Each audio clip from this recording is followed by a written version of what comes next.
ये ले लो।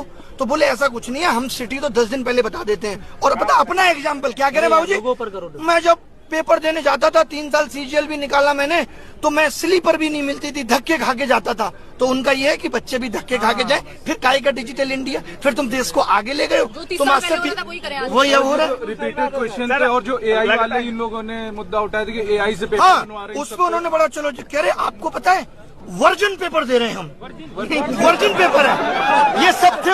एग्जैक्ट शब्द बता रहा हूँ कैसे, बोले वो अनटच है, उसको किसी ने टच नहीं किया है, क्वेश्चन को बिना टच किए बन गया। मैंने कहा एक एक पेपर में 5-5 सवाल गलत हो जाते हैं, पता है लोगों को, बड़े ध्यान से सुनना।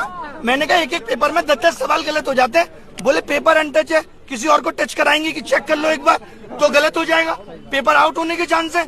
आज आप देख लो जो लोग हमारे पेपर बना रहे हैं वो अपने मौसी के लड़के को भी बता दें, उनको भी नहीं पता ये पेपर किस एग्जाम में आएगा।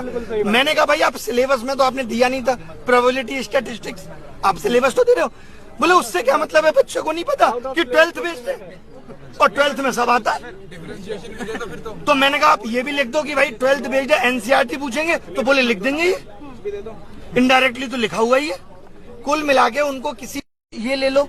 तो बोले ऐसा कुछ नहीं है, हम सिटी तो 10 दिन पहले बता देते हैं। और पता अपना एग्जाम्पल क्या कह रहे बाबूजी, मैं जब पेपर देने जाता था 3 साल सीजीएल भी निकाला मैंने, तो मैं स्लीपर भी नहीं मिलती थी, धक्के खा के जाता था। तो उनका ये है कि बच्चे भी धक्के खा के जाए, फिर काय का डिजिटल इंडिया, फिर तुम देश को आगे ले गए हो। तो मास्टर वही हो रहा है। रिपीटेड क्वेश्चन थे और जो एआई वाले इन लोगों ने मुद्दा उठाया था कि एआई से पेपर बनवा रहे हैं, उसमें उन्होंने बड़ा चलो कह रहे आपको पता है वर्जन पेपर दे रहे हैं हम, वर्जन पेपर है ये सब थे। एग्जैक्ट शब्द बता रहा हूँ कैसे, बोले वो अनटच है, उसको किसी ने टच नहीं किया है, क्वेश्चन को बिना टच किए बन गया। मैंने कहा एक एक पेपर में 5-5 सवाल गलत हो जाते हैं, पता है लोगों को, बड़े ध्यान से सुनना। मैंने कहा एक एक पेपर में 10-10 सवाल गलत हो जाते हैं। बोले पेपर अनटच है, किसी और को टच कराएंगे कि चेक कर लो एक बार तो गलत हो जाएगा, पेपर आउट होने के चांस है। आज आप देख लो जो लोग हमारे पेपर बना रहे हैं वो अपने मौसी के लड़के को भी बता दें, उनको भी नहीं पता ये पेपर किस एग्जाम में आएगा। मैंने कहा भाई आप सिलेबस में तो आपने दिया नहीं था, प्रोबेबिलिटी स्टैटिस्टिक्स, आप सिलेबस तो दे रहे हो। बोले उससे क्या मतलब है, बच्चे को नहीं पता कि 12th बेस्ड है और 12th में सब आता है।